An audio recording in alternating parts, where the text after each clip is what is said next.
Información independiente. Opinión independiente.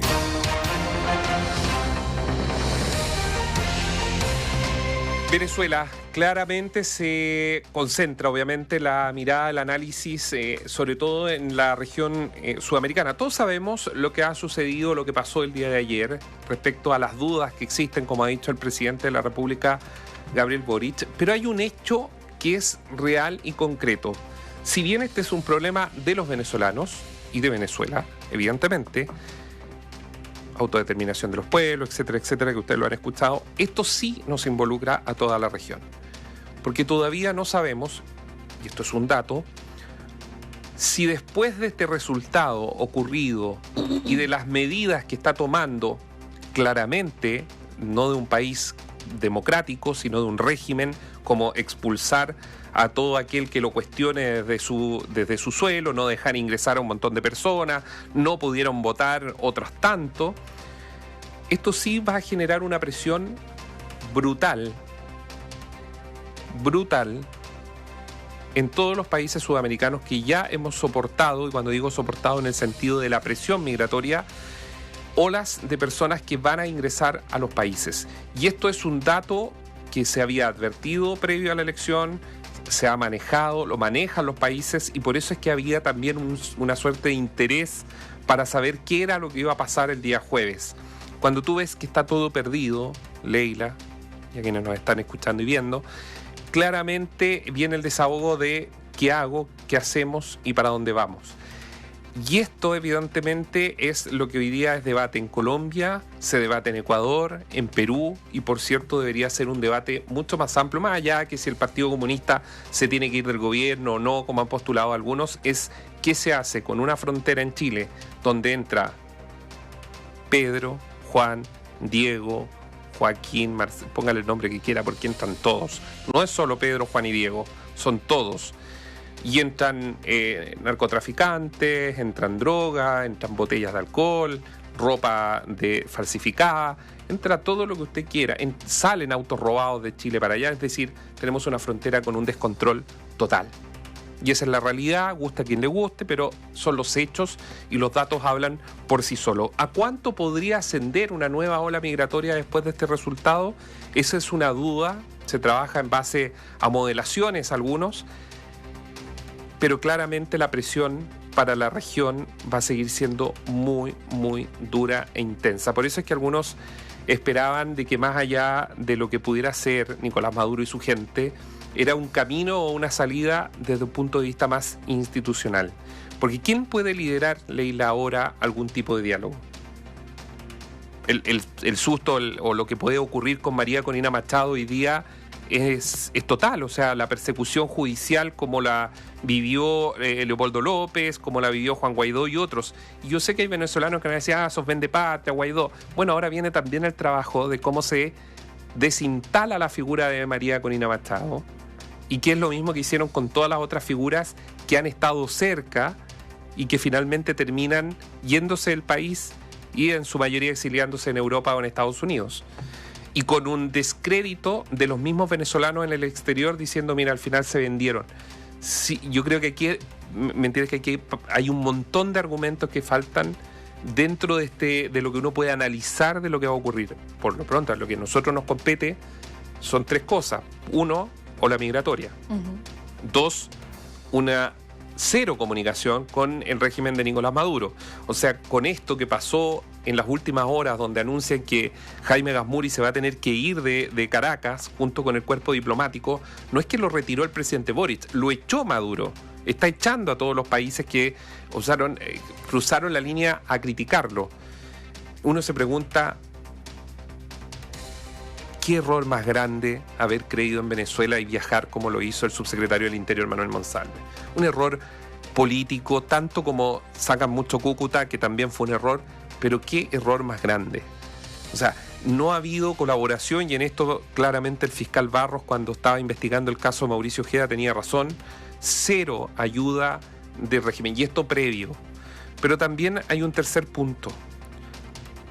Los oficialistas que a lo mejor ya no lo son tanto, caídos en el camino por Venezuela. Y quiero recordar al ahora exdiputado, en ese momento diputado de Revolución Democrática, Pablo Vidal, que dicho, si la memoria no me falla, fue el 4 de febrero del año 2019, en que en una entrevista en un matutino, él cruzó la línea y dijo, lo de Nicolás Maduro, en 2019, tiene tintes de una dictadura. Fue criticado, prácticamente sepultado, dentro de sus mismas corrientes políticas. La pregunta ahora, ¿tenía razón o no Pablo Vidal? Que fue el primero en levantar la voz dentro de aquel entonces Revolución Democrática y decir, mire, lo de Nicolás Maduro parece más una dictadura. Porque aquí ahora todos miran para el lado y nadie reconoce que Nicolás Maduro, hoy que estamos a 29 de julio, también es el efecto de una clase política que no supo ponerse de acuerdo para decirle, señor, deténgase. Y ahora recién vemos al canciller Van Claveren elevando el tono de la discusión y diciendo con sus propias palabras que lo que pasó hoy día es propio de regímenes dictatoriales. Recién ahora. Y tenemos una presión migratoria, insisto, en este punto, porque esto sí, de donde nos escuchen, en cualquier punto del país, lo saben, lo que ha sido la ola migratoria que ha afectado nuestro país. ¿Cómo va a terminar esto o cuál va a ser la salida de esto? Yo creo que esa respuesta nadie la tiene. Solo queda esperar. Claro, porque tú puedes decir, un gobierno puede debilitarse, puede finalmente hacerle el jaque mate y salir cuando es solo una sede del Ejecutivo. Pero acá está, desde el 98 hasta ahora, se ha preocupado de estar en el Consejo Nacional Electoral, el Fiscal Nacional Bolivariano, Tarek William Saab, a él me refiero, todos los poderes, incluyendo los 2.000 generales y almirantes que tienen la rama de las Fuerzas Armadas, que todos son devotos del chavismo. Entonces, me entiende que el escenario es muy complejo, pero de que nosotros vamos a sufrir o las presiones migratorias, esto va a ocurrir, esto es un dato. Y solo para terminar este punto, buscando información uno se encuentra con la ONU. Uno dice, bueno, los organismos internacionales, ¿qué podrá hacer las Naciones Unidas? Bueno, la ONU en su Twitter anda retuiteando cosas del tigre, el Día Mundial del Tigre. Anda preocupado cuando hay gente que no puede comer, señores de la ONU. Hay gente que está sufriendo porque se sufre cuando se va al exilio obligado, no ver a su familia. Ayer escuchábamos testimonios en la Plaza Pedro de Valdivia, 8 años que no ven a sus abuelos, a sus tíos, a sus primos con los que se criaron.